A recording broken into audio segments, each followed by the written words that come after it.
Hi, good morning. Um, I'm doing this video after looking through a lot of videos regarding brain tumors, angiomas, even looking at resections that have been done. I am 58 years old, retired now. Um, I've had 3 bouts with brain tumor. My first one I experienced in 2000. Um, I was diagnosed with a brain tumor, and I was experiencing a lot of headaches, nausea,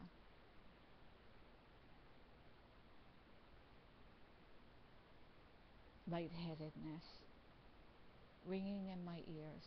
Um, After a while, the headaches were becoming very excruciating. Um, I was taken to ER, and a resection was done in 2000. Um, I regained. I mean, everything went fine.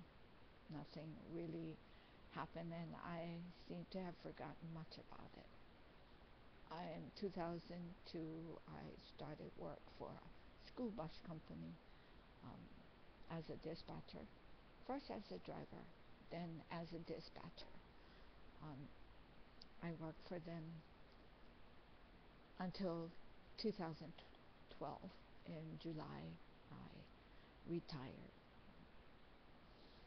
In 2009, I had another bout with brain tumor because I failed to keep tabs on what was happening, and I was never informed or told that it would grow back.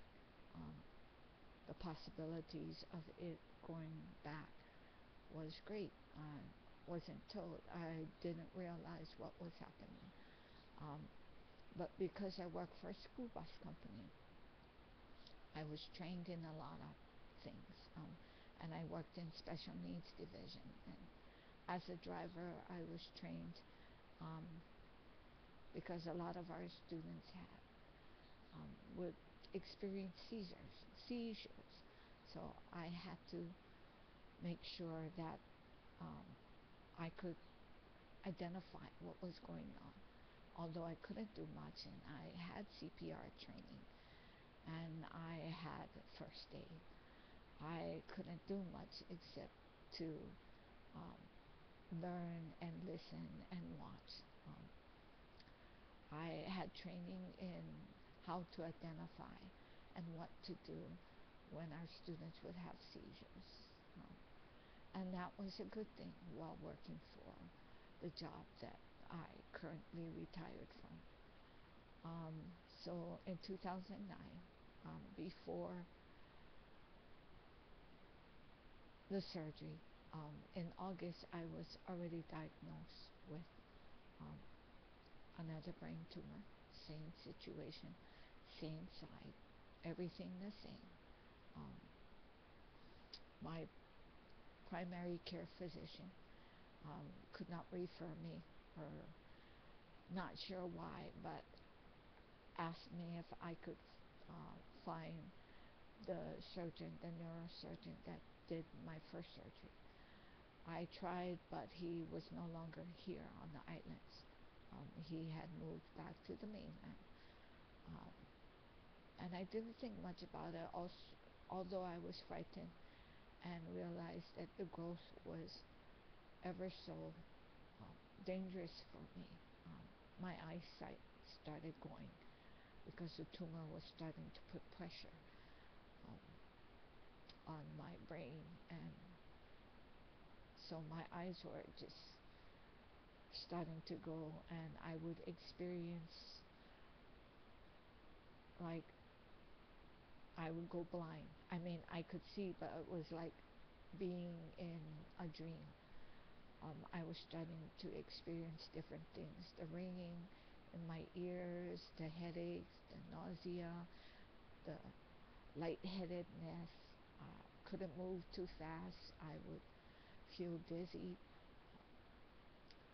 So when it was found in August, and because I couldn't contact a neurosurgeon and my primary physician didn't wasn't able to refer me to a neurologist.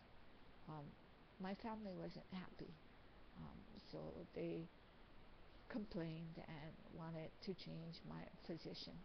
I was okay with it, and I really didn't want to change. In December 20th, I was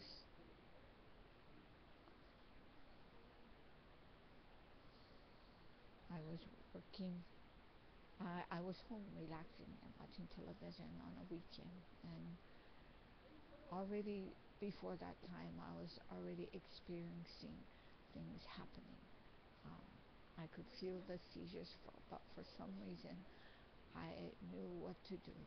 Um, that morning, I could not control what was happening. I had a full-on grand mal seizure that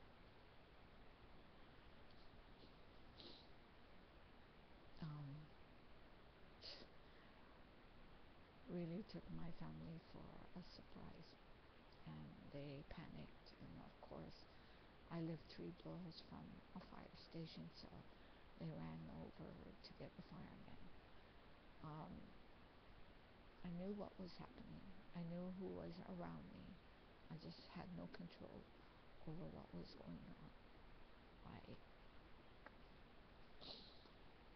I could only just let it go and just wait till everything until everything just calmed down. After I had come to um, a complete consciousness, really wasn't unconscious. After I had the seizure had subsided, um, talked to the EMS and the firemen. They had sent me to ER St. Francis West. I explained to them and gave them a detail of what was happening and my medical history. So they had an MRI done. Um, and when they did the MRI, they found the mass. And of course, it was still at 3 by 5 by 7. Um, they had transferred me to St. Francis West, East, where the doctor there, the doctor had referred me to a neurologist from Queens Medical, Dr. Liam. I still could not have surgery done, and of course another MRI was done until they ran tests on my heart and everything else to make sure that I could withstand the surgery. So during this time, I was experiencing lots of seizures, lots of things happening. I had no control over the seizures. The seizures would happen due to the seizure putting pressure on my brain. Um, so I had no control over it. And at that time, it was during the Christmas break, and most of the adults all worked during the day, and they would be home at night. So during the day, my grandchildren were home with me. Um, she was 12. Her brother was 11 at that time, and her little brother was 7. Um, they would, as you would say, babysit me. They were home with me, and of course, I had lost, with all the seizures that was happening, I had lost mobility in my left side. So um, they not only had to babysit, but they had to change diaper because I couldn't go to the bathroom on my own. Of course, they had to change my diaper. And now I laugh about it because I sometimes tell my granddaughter, "Oh, I've changed your diaper," and she looks at me and tells me, "Yeah, Grandma, and I've changed yours." And I have to laugh because to have a little one tell you that they change your diaper, um, It's kind of funny, but it's true. Um, they were there when I needed them the most because most of the adults work, and um, it was a good time for them to learn, and it was a learning experience for such little children to learn. Um, they grew and they learned. Surgery was done, and because of the loss of mobility, I was sent to rehab and to regain um, mobility.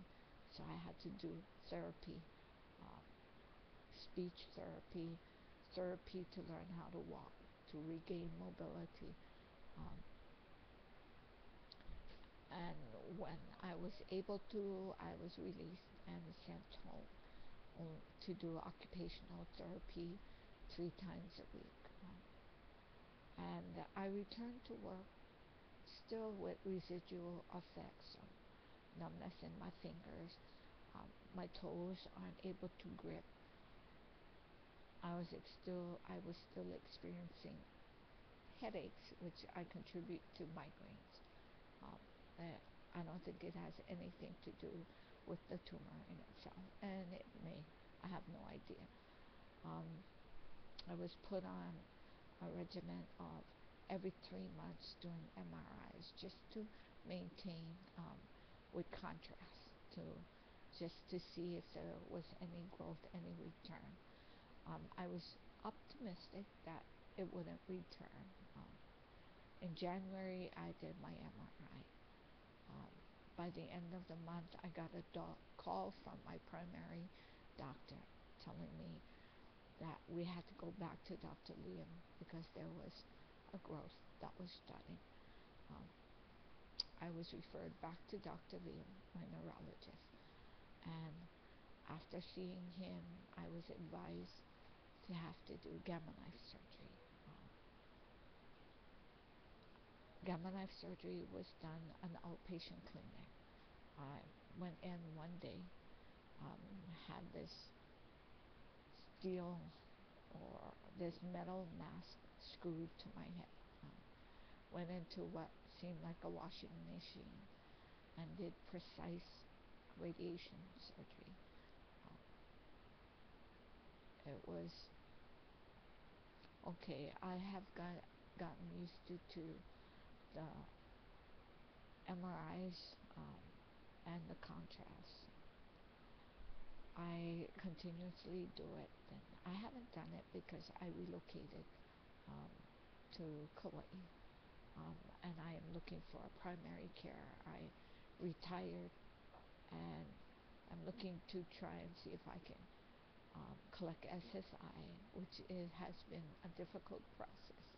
Um, and of course, like anything, any government thing that you try, there's a lot of tape, a lot of work that needs to be done, and of course, it's not fast, it's slow, and life doesn't stop.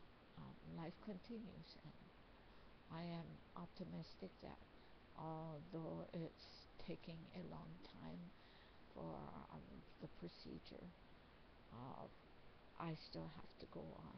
Um, this is just my take on what happened to me with the tumor, and maybe I can help someone out there. Um, Life goes on. We gotta do what we need to do. I live my life to the fullest, and I'm optimistic that, like everything, things happen, and we shouldn't be disappointed. We should go on. I walk twice a day to make sure that I'm still able to. I still have residual feelings. I haven't regained full mobility. My fingers are still numb, feels like needles. My toes do not grip. I still have headaches. Sometimes I get nauseated. Sometimes I get lightheadedness. Sometimes I have a ringing in my ears. Not sure if it'll continue to stop, but I live life to its fullest with many uncertainties, but I do the best that I can. And if this can help, thank you. Bye.